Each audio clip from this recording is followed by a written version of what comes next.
Welcome to Nanak classes. दोस्तों, Nanak classes के YouTube channel पे आपका स्वागत है। आज हम बात कर रहे हैं कक्षा 7 आरबीएससी की जो किताब है हमारा राजस्थान, और हमारे राजस्थान के चैप्टर नंबर 6 की चर्चा कर रहे हैं। इससे पहले आपको पूरी क्लास 6 के 10 चैप्टर 10 वीडियो में करवा चुका हूं, और क्लास 7 का छठा चैप्टर छठे वीडियो में आ रहा है। तो बहुत ही इंपॉर्टेंट एग्जामिनर की खास पसंद की ये किताबें, जहां से रीट, राजस्थान पटवार, एशियफ लॉ कॉलेज लेक्चरर का जो कोई एग्जाम है, या वन रक्षक वनपाल राजस्थान का कोई भी एग्जाम है, यहाँ से क्वेश्चन आएंगे। इन क्वेश्चनों को देखो, कक्षा 7 की बुक है उसी हिसाब से दिया हुआ है। उसके अलावा मैं आपको मुख्य और एक्स्ट्रा चीज़ें बताऊंगा, करंट से रिलेटिव भी सारी चीज़ें बताऊंगा। तो आप वीडियो को लाइक कर दें फटाफट, और शेयर कर दें अपने दोस्तों में ज़्यादा से ज़्यादा। और अगर आप चैनल पे नए हैं तो इसको सब्सक्राइब कर लें। तो स्टार्ट करता हूँ मैं। राजस्थान के प्रमुख शासक राजवंश जो है, अब आप कहीं भी जाते हो, किसी भी जिले में जाते हो, आपके दिमाग में होता है कि इस जिले में दुर्ग कौन सा है, इस जिले में झील कौन सी है, इस जिले में कौन कौन से राजा है, कौन सा महल बना हुआ है, कौन सी छतरी बनी हुई है। ये दिमाग में आपके रहता रहता है कहीं भी आप जाओ। तो देखिए, एक छोटी सी कहानी देखिए। टोंक जिले के सोटा गांव की सुमन और सबाना जयपुर घूम रही थी। जयपुर आने पर उन्होंने अपने अध्यापक जी से कहा, गुरुजी हमें जंतर मंतर देखना है। अब जयपुर जाओगे तो जंतर मंतर, हवा महल हो गया, चिड़ियाघर हो गया, आपका अल्बर्ट हॉल हो गया, विधानसभा जो हमारी विधानमंडल है वो देखने का आपको लालसा रहती है। ठीक है, स्वाई जय सिंह ने बनवाया था जय जयपुर का जंतर मंतर। उन्होंने देखा देखा तो उन्हें ज्ञान हुआ कि स्वाई जय सिंह ने इसका निर्माण करवाया था। तो दिमाग में रह गया इनके, जय सिंह एक महान निर्माता थे। उनके अध्यापक ने बात बता दी। यह सुनकर पास खड़ा बलवंत बोला, पिछले साल मैं भी चित्तौड़गढ़ घूमने गया था, मैंने वहां विजय स्तंभ देखा था जिसका निर्माण महाराणा कुंभा ने करवाया था। अब क्वेश्चन बन गया ना। देखो, 7वीं क्लास की बुक है, बच्चों को इससे क्लास में पढ़ाया जाता है। जो आप शिक्षण विधि पढ़ते हो रीट वाले, वो इसी प्रकार का सिस्टम है। अब जंतर मंत्र की बात करें तो जयपुर में है। निर्माण किसने करवाया? स्वाई जय सिंह ने। कब करवाया? 1734 ईस्वी में करवाया था। और इन्होंने 5 वेधशालाओं का निर्माण करवाया। याद रख लेना कौन कौन सी। एक तो दिल्ली वाली, एक जयपुर वाली, एक मथुरा वाली। ठीक है, दिल्ली, जयपुर, मथुरा, बनारस और उज्जैन, इन पांचों में वेधशाला बनवाई। इन सब वेधशालाओं में सबसे बड़ी है जंतर मंतर, और ये जंतर मंतर 2010 में यूनेस्को की विश्व विरासत सूची में शामिल हुई थी। ये क्वेश्चन एग्जाम में आता ही आता है। तो स्वाई जय सिंह ने खूब सारे काम करवाए थे। एक वैज्ञानिक पद्धति से इन्होंने बहुत सारी चीजें बनाई थी। फिर बात आती है चित्तौड़गढ़ की। तो चित्तौड़गढ़ किला चित्तौड़गढ़ जिले में है, और इसका निर्माण मान मौर्य के द्वारा करवाया गया था। कब? मान मौर्य के द्वारा करवाया गया था। और ये किस नदी के किनारे है? तो ध्यान रखना, बेडच और गंभीरी नदी के किनारे चित्तौड़गढ़ है। और इस चित्तौड़गढ़ में एक महान शासक आए थे, स्थापत्य कला के जनक महाराणा कुंभा। महाराणा कुंभा जो 1433 से लेकर 1468 तक मेवाड़ की गद्दी पर बैठते हैं। इन्होंने 1437 में एक युद्ध लड़ा था, सारंगपुर का युद्ध। कौन सा? सारंगपुर का युद्ध, जिसमें इन्होंने मालवा के सुल्तान मोहम्मद खिलजी प्रथम को हराया था। और हराने की खुशी में, उस जीत की खुशी में विजय स्तंभ का निर्माण करवाया था, जो 9 मंजिला स्थित है। कितना? 9 मंजिला है। और इसके जो शिल्पकार है जेता कुंपा और नापा है। ये याद रखना बहुत इंपॉर्टेंट है। भगवान विष्णु को समर्पित है ये, और इसके बहुत सारी हिंदू देवी देवताओं की मूर्तियां हैं, इसलिए इसे मूर्तियों का अजायब घर भी कहा जाता है। राजस्थान पुलिस का प्रतीक चिन्ह है ये, जेके व्हाइट सीमेंट का प्रतीक चिन्ह है। और माध्यमिक शिक्षा बोर्ड की आप किताब पढ़ते हो, उस पर इसका विजय स्तंभ का प्रतीक लोगो लगा हुआ है। इतनी सारी बात इंपॉर्टेंट है। और 15 अगस्त 1949 को राजस्थान की पहली विरासत इमारत थी जिसपे डाक टिकट जारी हुआ था। तो ये सारे के सारे इंपॉर्टेंट बन जाते। देखो, बात छोटी सी थी, मैंने आपको कितनी चीज़ बता दी। इससे पहले आपको बता देता हूँ, जिस विद्यार्थी ने अन अकेडमी ऐप डाउनलोड नहीं किया वो कर ले। क्रैश कोर्स शुरुआत हो चुकी है रीट लेवल 2 की, सोशल स्टडीज़ की और CDP की। ठीक है, मैथ साइंस की और लेवल 1 की। टॉप एजुकेटर के द्वारा आपको लाइव क्लासेज मिलेगी, PDF नोट्स मिलेंगे, वीकली क्विज मिलेगी। तो आज ही अन अकेडमी ऐप डाउनलोड कीजिए प्ले स्टोर से, या वीडियो की डिस्क्रिप्शन में लिंक है। और जैसे स्टोर आप डाउनलोड करने के बाद आपसे रीट का आप सिलेबस लोगे, तो रीट के सिलेबस में आपको जैसे ही रीट का आते ही आपको प्रोमो कोड मांगेगा, तो आप वहाँ लगा देना Nanak classes. Nanak classes space मत लेना। फिर आपको वहाँ पे अगर आपको कोर्स खरीदना है 400-500 रुपये का कोर्स होगा, सीधा लाइव फ्री में देखने हैं तो भी आप देख सकते हो, तो इसे ज्वाइन जरूर कीजिए। आगे देखिए, पृथ्वीराज चौहान, नाम सुना होगा आपने, पृथ्वीराज चौहान तृतीय, जो 1177 में गद्दी पर बैठते हैं और 1192 में त्राइन के द्वितीय युद्ध में हार जाते हैं। और ये तस्वीर आपको पृथ्वीराज चौहान की देख सकते हो, घोड़े पे सवार। भारत में सल्तनत काल से पूर्व पृथ्वीराज चौहान का नाम प्रतापी शासकों में महत्वपूर्ण रहा।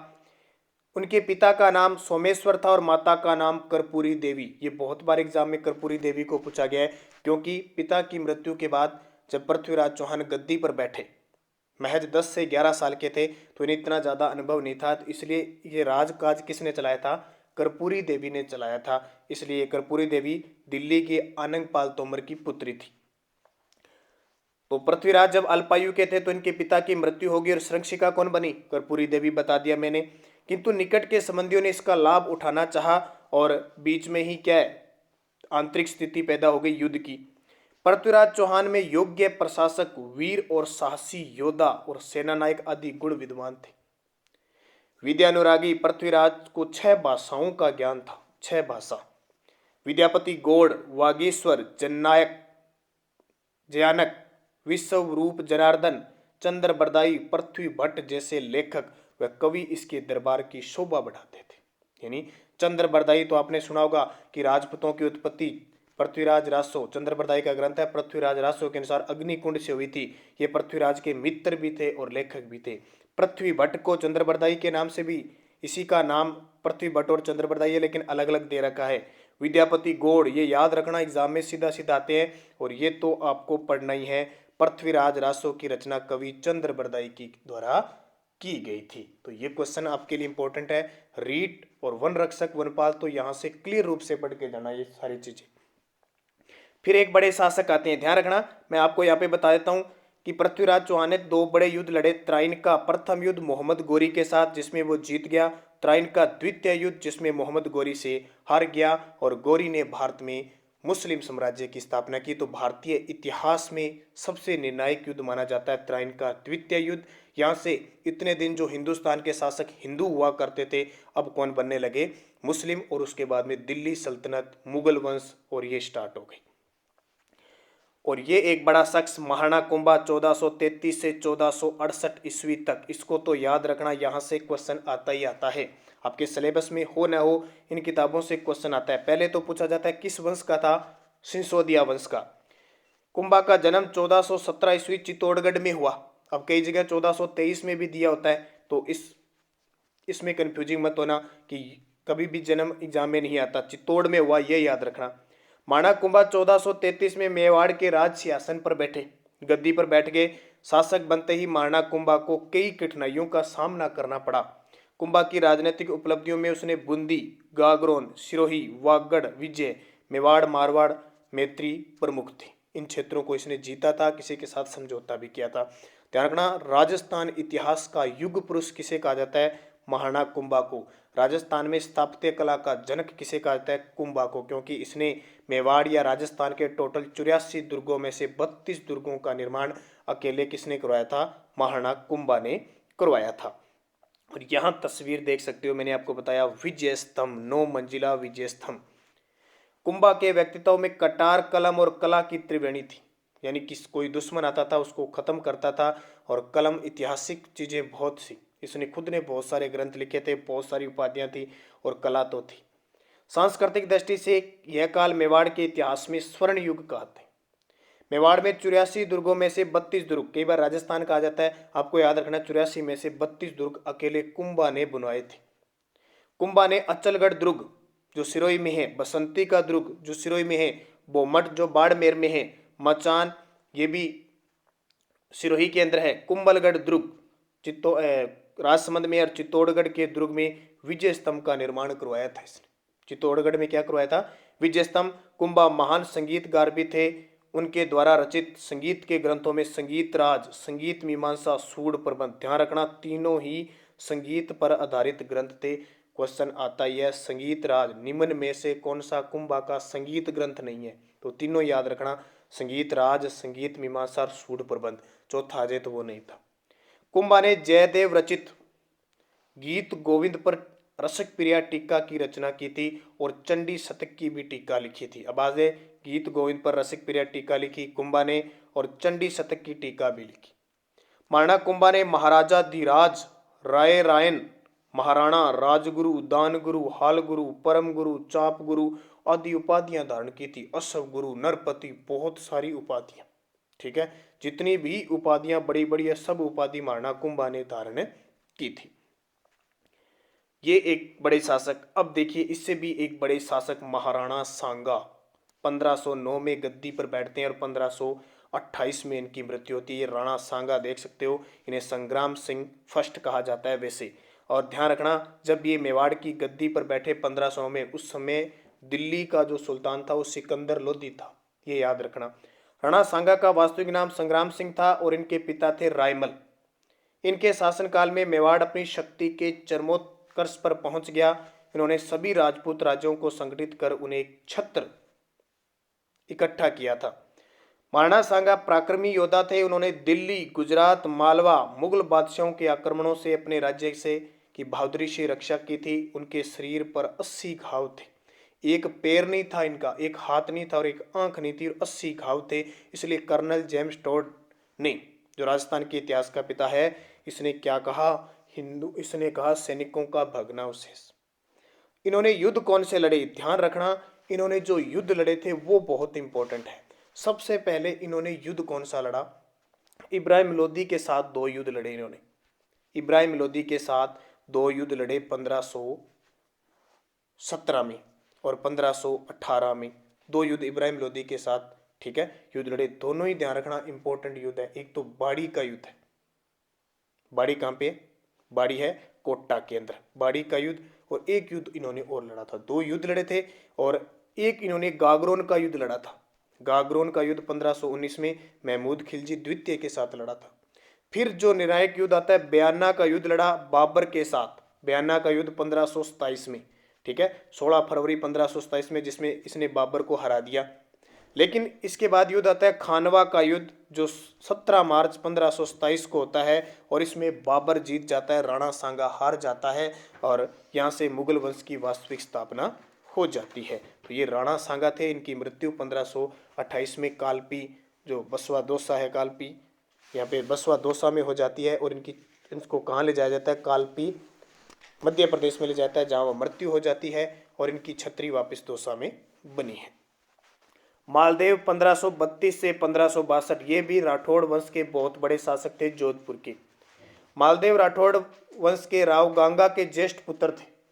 ठीक है, मालदेव ने अपने पिता को मार दिया था, राव गांगा को, इसलिए मालदेव को मारवाड़ का पितृहंता कहा जाता है।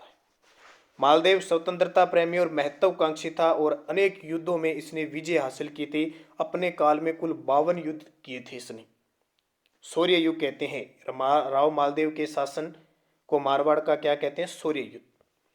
एक साथ छोटे बड़े 58 परगनों पर अधिकार रहा। सर्वप्रथम भाद्राजून को जीता इन्होंने, भाद्राजून जालोर में है। इसके बाद नागौर, मेड़ता, सिवाना, बाड़मेर पर मालदेव ने विजय प्राप्त की। ठीक है, बीकानेर पर कब की थी, 1541 में पाइबा साहिबा का युद्ध हुआ था। मालदेव और जो बीकानेर के शासक थे राव जेतसी, उसमें, और राव जेतसी को मालदेव ने मार दिया और इस पे अधिकार कर लिया। सोजत पाली में, मालकोट, मेड़ता, नागौर में, पोखरण, दुर्ग, जैसलमेर में निर्माण किसने करवाए थे, सारे के सारे मालदेव के द्वारा निर्माण करवाए जाते हैं।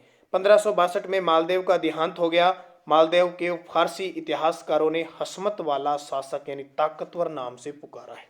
हसमत वाला शासक यानी ताकतवर। अब बात ध्यान रखना, जब मालदेव की बात आती है ना, तो उस समय क्वेश्चन बहुत इंपॉर्टेंट आता है कि गिरी सुमेल का युद्ध कब हुआ। सीधे सीधे एग्जाम में पूछ लिया जाता है। गिरी सुमेल का युद्ध, तारीख पूछी जाती है 5 जनवरी 1544 को।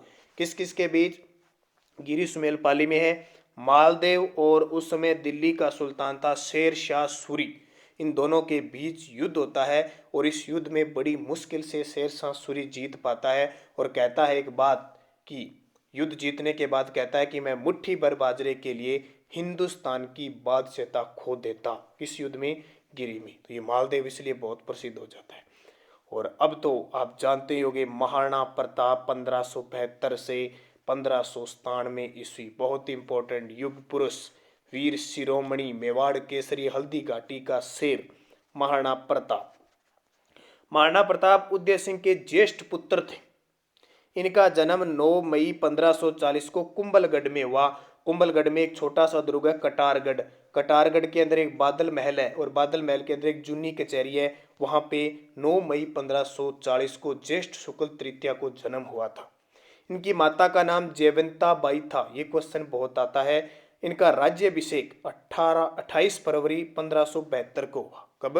28 फरवरी, जब उदय सिंह की मृत्यु होगी होली के दिन। शासन ग्रहण करते ही अनेक कठिनाइयों का सामना करना पड़ा। मुगल शासक अकबर ने मेवाड़ पर अधिकार करने की इच्छा जगाई। जगमाल इनका भाई था, रूठ कर अकबर की शरण में चला गया और एक शक्ति सिंह चला गया क्योंकि इसने दीनता स्वीकार नहीं की। फिर अकबर आपको पता है 4 व्यक्तियों को भेजता है, जम भट्ट, जलाल खां, मान सिंह, भगवंत दास और टोडरमल, चारों को महाराणा प्रताप को समझाने के लिए भेजता है, लेकिन महाराणा प्रताप नहीं समझता है। और फिर 18 जून 1576 को हल्दी घाटी का एक बड़ा युद्ध होता है जिसमें अकबर महाराणा प्रताप को पकड़ तो नहीं पाता लेकिन उसके क्षेत्रों पर अधिकार कर लेता है और नेतृत्व मान सिंह करता है। और उसमें याद क्या रखना है कि एक हकीम खां सूरी होता है जो महाराणा प्रताप का सहयोग करता है, मुस्लिम सेनानायक होता है, और एक भील सेनापति होते हैं राणा पूंजा। ये बहुत बार एग्जाम में क्वेश्चन पूछे जाते हैं। और महाराणा प्रताप की जब वो घायल हो जाते हैं तो उनकी रक्षा कौन करता है? तो जो झाला बिद्दा है वो उनकी रक्षा करते हैं। ठीक है। और एक और याद रखना है आपको, क्या कि महाराणा प्रताप के घोड़े का नाम चेतक था। घोड़े का नाम चेतक और हाथी का नाम था राम प्रसाद। हाथी का नाम क्या था? राम प्रसाद। फिर देखिए कुछ और बातें। महाराणा प्रताप ने संकट काल में कृषि और वनों के विकास का प्रयास किया। इन विषयों पर विश्व वल्लभ जैसी पुस्तकें भी लिखवाई गई। तो ये सारी चीज, इनकी मृत्यु होती है 19 जनवरी 1557 को बारडोली चावंड के अंदर इनकी मृत्यु हो जाती है। फिर एक और बड़ा शासक महाराजा राय सिंह। देखो कक्षा 7 की बुक है, 8 में भी आपको मिलेंगे, 9 में भी, 10 में भी, 11, 12 सब बुकों में ये आगे पूरी डिटेल मिलेगी। यहाँ देखो थोड़ी थोड़ी डिटेल है लेकिन फिर भी मैंने आपको कितनी चीजें बता दी। बस ये फायदा होता है किताब पढ़ने का, आप सीधा पढ़ रहे हो लेकिन आप इस वीडियो को देख रहे हो तो आपको कितनी चीजें मिलेगी। जो नई चीजें इसमें आप साथ साथ लिखते जाओ। बुक है तो बुक में, नहीं तो आप अलग से लिखते जाओ ताकि आपके याद रहे कितनी चीजें मैंने बता दी। तो अगर आपको अच्छा लग रहा है लाइक जरूर कर दे, फटाफट लाइक का बटन दबा दे अभी, क्योंकि मैं देख रहा हूँ पिछले 400-500 लोग देख रहे हैं, 100 ही लाइक हो पाते हैं। तो इसमें आपको कुछ नहीं लगता, बिल्कुल एक पैसा नहीं लगता, आपको सिर्फ बटन दबाना है, ऐसे दबा दीजिए। लाइक से हमें ये मिलता है भी हमें इतना पसंद किया जा रहा है तो हम अच्छे से अच्छे वीडियो डालें और कोशिश करें। और इसके अलावा ज़्यादा से ज़्यादा आप इसे शेयर किया करो, टेलीग्राम पे, फेसबुक पे, व्हाट्सअप खूब चलाते हो आप, स्टेटस लगा दिया करो। एक बार कम से कम 1000 लोग देखें ना तो हमारा मनोबल बढ़ जाता है भैया। वास्तविक रूप से आप इस वीडियो को अच्छे तरीके से शेयर करे हो, लाइक करे हो तो हमें सारे 12वीं तक की बुक करवानी चाहिए। नहीं तो 6ठी 7वीं 8वीं हो गई फिर कहते बच्चे इंटरेस्ट नहीं ले रहे तो अपने क्यों ले। तो ये ध्यान रखना है। शासक महाराजा राय सिंह, ध्यान रखना इन्हें राजस्थान का कर्ण कहा जाता है, यानी राजपुताने का कर्ण कहा जाता है। बीकानेर के राव कल्याणमल के बड़े पुत्र राय सिंह का जन्म 20 जुलाई 1541 को हुआ। देखो महाराणा प्रताप का जन्म 1540 में, राय सिंह का जन्म 1541 में, अकबर का जन्म 1542 में, तीनों ही ध्यान रखना। 1574 में राय सिंह का राज्याभिषेक हो गया। राय सिंह ने अपने रण कौशल से गुजरात, काबुल, गंधार, दक्षिण भारत के अभियानों को सफल बनाया। ये अपनी दानशीलता के लिए प्रसिद्ध है, इसलिए राजपुताने का कर्ण कहते हैं। मैंने बताया ना आपको। राय सिंह ने बीकानेर के सुदृढ़ जूनागढ़ दुर्ग का निर्माण करवाया। आज जो बीकानेर है ना उसका निर्माण, जो जूनागढ़ दुर्ग है जिसको राती घाटी या जमीन का जेवर त्रिभुजाकार है, ये बीकानेर के अंदर बसा हुआ है, इसका निर्माण इस राय सिंह ने करवाया था। और यहाँ पे एक राय सिंह प्रशस्ति लिखवाई थी। प्रशस्ति क्या होती है? अपनी प्रशंसा में सारी डिटेल लिखाई जाती है, मैंने ये किया, इस दुर्ग में ये बनवाया, आज भी लिखी हुई है, देख लेना। विद्यानुरागी महाराजा राय सिंह ने राय सिंह महोत्सव और ज्योतिष रत्नमाला ग्रंथ भी लिखे, ये भी ध्यान रखना। राय सिंह महोत्सव और ज्योतिष रत्नमाला 2 ग्रंथ भी किसके द्वारा लिखे गए हैं? राय सिंह के द्वारा। तो कहाँ के शासक थे? बीकानेर। ये रायसेन नगर है ना, वो इस राय सिंह के द्वारा ही बसाया गया था। फिर एक बड़ा शासक मिर्जा राजा जयसिंह 1621 से 1667, 1621 से 1667 तक, ध्यान रखना। इससे राजस्थान का चाणक्य, यानी चाणक्य की संज्ञा दी इतिहासकारों ने इसी। वंश कौन सा था? कछवाहा वंश। कहाँ का शासक? आमेर का शासक यानी जयपुर का। 1621 में आमेर की गद्दी पर बैठे जय सिंह ने मुगल बादशाह जहांगीर, शाहजहां और औरंगजेब के विभिन्न सैनिक अभियानों में उत्तरदायी का निर्वहन किया। याद रखना, जहांगीर, शाहजहां और औरंगजेब, तीन मुगल बादशाहों की इसने सेवा की थी। मिर्जा राजा जय सिंह। और इन्हें मिर्जा की उपाधि किसने दी? ये क्वेश्चन बहुत बार आता है। मिर्जा की उपाधि शाहजहां ने दी। इनका नाम तो क्या था? जय सिंह था। जय सिंह प्रथम था, लेकिन मिर्जा राजा की उपाधि किसने दी? शाहजहां ने दी। ध्यान रखना, यहां आ भी जाएगा। आमेर का शासन संभालते ही जहांगीर ने उन्हें सर्वप्रथम अहमदाबाद के मलिक अंबर के विरुद्ध अभियान पर भेजा। शाहजहां ने 1639 में जय सिंह को मिर्जा राजा की उपाधि से विभूषित किया गया ना। 1639 के अंदर औरंगजेब ने जय सिंह को दक्षिण भारत में शिवाजी के विरुद्ध भी भेजा था। शिवाजी के विरुद्ध पुरंदर की संधि शिवाजी और राय सिंह के बीच हुई थी 1665 में। यह भी ध्यान रखना। मिर्जा राजा जयसिंह वीर सेनानायक और कुशल राजनीतिज्ञ होने के साथ ही साहित्य और कला प्रेमी थे। उनके दरबार में एक बहुत ही खास रावी कवि बिहारी ने 1662 में बिहारी सतसई की रचना की थी। बिहारी सतसई की रचना की थी 1662 में। याद रखना। जयसिंह के अन्य दरबारी राम कवि ने जयसिंह चरित्र लिखा था। अब क्वेश्चन इससे बाहर नहीं जाएगा जब मिर्जा राजा जयसिंह का आ जाएगा। बस कमी आपकी नहीं रहनी चाहिए कि आप बढ़िया पढ़े। बिहारी सतसई बिहारी ने लिखी 1662 में। राम कवि ने जयसिंह चरित्र लिखा। एक शासक और आते हैं, महाराजा जसवंत सिंह। मारवाड़ के शासक होते हैं 1638 से 1678। इनका जन्म 1626 बुरहानपुर में हुआ। पिता गज सिंह की मृत्यु के पश्चात जसवंत सिंह का राज्याभिषेक किया गया। किसके पुत्र थे ये? गज सिंह। मुगल बादशाह शाहजहां ने जसवंत सिंह को महाराजा की उपाधि दी। मुगल उत्तराधिकारी युद्ध में जसवंत सिंह पहले शाही सेना शाहजहां के साथ थे। बाद में आमेर शासक जय सिंह के कहने पर उन्होंने दोराई के युद्ध में औरंगजेब का साथ दिया, क्योंकि उत्तराधिकारी युद्ध हुए थे ना। औरंगजेब ने जसवंत सिंह को अपने राज्य के विभिन्न क्षेत्रों में भेजा। जसवंत सिंह दक्षिण भारत में औरंगाबाद के निकट जसवंतपुरा कस्बा बसाया। औरंगाबाद महाराष्ट्र में है। जसवंत सिंह अच्छे साहित्यकार थे। उन्होंने आनंद प्रकाश, सिद्धांत बोध, भाषा भूषण, प्रबोध चंद्रोदय आदि ग्रंथों की रचना की। कौन कौन से? आनंद प्रकाश, सिद्धांत बोध, भाषा भूषण, प्रबोध चंद्रोदय आदि ग्रंथों की रचना की गई। एक शासक आते हैं महाराजा राज सिंह प्रथम। देखो इस किताब में कितने शासकों का वर्णन है, और ये रीट, वन रक्षक, पटवार, फर्स्ट ग्रेड, सेकंड ग्रेड सब एग्जामों में ये टॉपिक है स्पेशल। ठीक है, स्पेशल टॉपिक है ये। महाराजा राज सिंह प्रथम 1652 से 1680। 1652 में महाराणा जगत सिंह की मृत्यु के बाद राज सिंह मेवाड़ के शासक बने। राज सिंह ने मुगल उत्तराधिकारी युद्ध में औरंगजेब का साथ दिया, परंतु औरंगजेब की नीतियों ने राज सिंह को उसका विरोधी बना दिया। औरंगजेब के कारण ब्रज से गोवर्धन नाथ श्रीनाथ जी की मूर्ति को लेकर आए गोस्वामी भक्तों को राज सिंह ने शरण दी, क्योंकि औरंगजेब का काम क्या था? हिंदू मंदिरों को तोड़वाना। तो ब्रज क्षेत्र से गोवर्धन नाथ यानी श्रीनाथ जी की मूर्ति लेकर आए, तो शरण किसने दी? राज सिंह ने। सिहाड़ नाथ द्वारा, पहले नाम था सिहाड़, फिर नाथ द्वारा की मूर्ति होगी तो आज नाथ द्वारा कहते हैं ना, राजसमंद में श्रीनाथ जी की मूर्ति और द्वारकाधीश की मूर्ति कांकरोली राजसमंद में स्थापित की। अब एग्जाम में क्वेश्चन आता है द्वारकाधीश की मूर्ति कहाँ स्थापित की गई? ऑप्शन आ जाएगा निमराना, नाथ द्वारा, कांकरोली, ऐसे नाम आते हैं अलग अलग राजसमंद के। तो द्वारकाधीश की कांकरोली राजसमंद में। उदयपुर में अंबा माता का मंदिर बनवाया, अंबिका माता का। कांकरोली में राजसमंद झील बनवाई। तो राजसमंद झील है ना, अपनी कलात्मकता के लिए प्रसिद्ध है। इस झील पर रणछोड़ भट्ट द्वारा संस्कृत भाषा में लिखित प्रशस्ति को 25 शिलालेखों में खुदवाया, जो विश्व की सबसे यानी देश का और विश्व की सबसे बड़ा शिलालेख है राज प्रशस्ति। 25 बड़े काले काले संगमरमर पर उत्कीर्ण है। ये ध्यान रखना। कौन सी? राज प्रशस्ति। किसने? संस्कृत भाषा में रणछोड़ भट्ट ने लिखी थी। किसके नेतृत्व में? राज सिंह के नेतृत्व में। किस झील के किनारे है? राजसमंद झील के किनारे। ये क्वेश्चन बहुत इंपॉर्टेंट है आपके लिए। एक शासक स्वाई जयसिंह, जो भी मैंने आपको बताया था 1699 में 1743 तक। जयसिंह का जन्म 1688 में हुआ था। अपने पिता की मृत्यु के पश्चात अल्प आयु में ही नहीं, छोटी सी आयु में, देखो 10 साल में गद्दी पर बैठ गया। स्वाई जयसिंह का अधिकांश समय राज्य के बाहर सैनिक अभियानों, मुगल राजनीतिक और मालवा में मराठों के प्रसार को रोकने में पूर्वा औरंगजेब ने जय सिंह को स्वाई की उपाधि दी। अब दोनों कंफ्यूज मत होना, उस जय सिंह को तो मिर्जा राजा की किसने दी, शाहजहां ने, और इस जय सिंह को स्वाई की उपाधि औरंगजेब ने दी थी।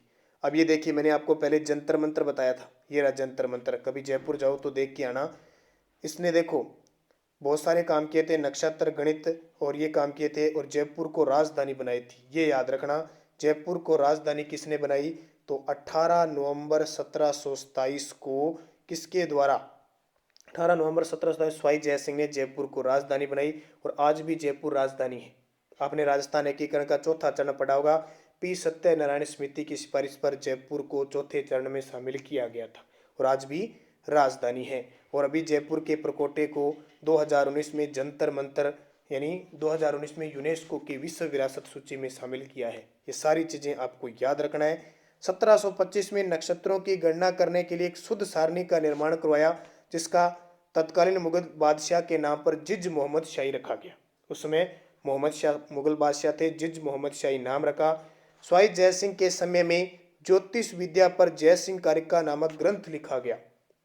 ज्योतिष यंत्रों पर अनेक ग्रंथ भी दौरान लिखे गए, सिद्धांत सम्राट, यंत्र राज आदि। स्वाई जय सिंह ने ज्योतिष के अध्ययन के लिए जंतर मंतर नाम से 5 वेधशालाएं बनाई, जो मैं पहले इस वीडियो को स्टार्ट करने से पहले बता चुका हूँ। जयपुर, दिल्ली, मथुरा, बनारस और उज्जैन। ठीक है, बनारस को वाराणसी भी कहते हैं, काशी भी कहते हैं, ये याद रखना। पांचों याद रखना। क्वेश्चन आता है, स्वाई जय सिंह ने निम्न में से कौन से जंतर मंत्र या वेधशाला का निर्माण नहीं करवाया, तो ये पांचों याद रखनी है। आशा करता हूँ वीडियो बहुत अच्छा लग रहा होगा, तो लाइक कर दो, फटाफट शेयर कर दो। एक बार फिर जो नए विद्यार्थी जुड़े हैं, लाइक और शेयर, ये वीडियो 1000 के आसपास जाना चाहिए, इतना वीडियो मैंने जबरदस्त आपको दिया है। एक शासक और पढ़ लेते हैं, महाराजा सूरजमल, बहुत ही इंपॉर्टेंट, 1755 से 1763। महाराजा सूरजमल भरतपुर के शासक थे। इनके पिता बदन सिंह ने अपनी अस्वस्थता के कारण जाट यानी जो राजपाट है, जाट थे ये, राजपाट किसको सौंप दिया, सूरजमल को। जब मुगल साम्राज्य व अन्य राज्य अवनति की ओर थे यानी नष्ट होने की ओर थे, मुगलों, मराठों, राजपूतों में गठबंधन का शिकार हुए बिना ही सूरजमल ने अपनी योग्यता से भरतपुर राज्य का विस्तार किया। पढ़ते हैं ना, राजस्थान एकीकरण में जाट रियासतें, धौलपुर, भरतपुर, गाजियाबाद, रोहतक, झज्जर, आगरा, धौलपुर, मैनपुरी आदि इसने जीत ली। ठीक है, कविवर सुदन, अक्षरम गर्ग जैसे विद्वान इनके दरबार में थे। कुछ ज्यादा और पढ़ने की जरूरत नहीं है। इन्हें जाट जाति का प्लेटो व अफलातून कहा जाता है, इतनी ध्यान रखना। और जो भरतपुर में लोहागढ़ दुर्ग है, उसका निर्माण भी सूरजमल ने करवाया था। तो ये इंपॉर्टेंट सारे राजा आ गए। अब देखो, ये मैंने राजा सारे पढ़ा दिए। अब आपके लिए क्वेश्चन है, आप सारे विद्यार्थी कमेंट में जवाब दोगे। 2-3 विद्यार्थी हैं, जैसे ममता, एक ममता है जो सारे क्वेश्चनों के जवाब दे रही है, उसके अलावा 1 या 2 स्टूडेंट है, बाकी कोई भी इन क्वेश्चनों के जवाब नहीं दे रहे, तो आप इनके जवाब दीजिए, आपके लिए इंपॉर्टेंट है। देखिए, राजपुताने का कर्ण किसे कहा जाता है, राय सिंह को, सांगा को, जय सिंह को, महाराणा प्रताप को, ये बताना है। विजय स्तंभ का निर्माण किसने करवाया, महाराणा प्रताप, स्वाई जय सिंह, सूरजमल, महाराणा कुंभा। विजय स्तंभ का निर्माण किसने करवाया। और देखो, खालिस्तान में भी क्वेश्चन है, ज्योतिष अध्ययन के लिए जंतर मंतर का निर्माण किसने करवाया, कवि चंद्रबरदाई ने किसकी रचना की। ये गृह कार्य है कक्षा 7 के, लेकिन आप केवल दे रहा हूं। महाराजा सूरजमल कहाँ के शासक थे, इसका जवाब देना है। और जसवंत सिंह की किन्हीं 2 पुस्तकों के नाम लिखिए, जसवंत सिंह की किन्हीं 2 पुस्तकों को, और कहाँ के शासक थे ये भी बताना है। तो ये आपका पूरा क्लियर हो गया चैप्टर, छठा चैप्टर, राजस्थान के इतिहास के प्रमुख शासक। देखिए कितना बढ़िया और कितनी मैंने आपको डिटेल बताई है। आशा करता हूँ लाइक शेयर जरूर करोगे इस वीडियो को ज़्यादा से ज़्यादा, और जितने भी चैप्टर है हर वीडियो में आपको मैं चैप्टर करवाता रहूँगा। धन्यवाद। जय हिंद, जय भारत।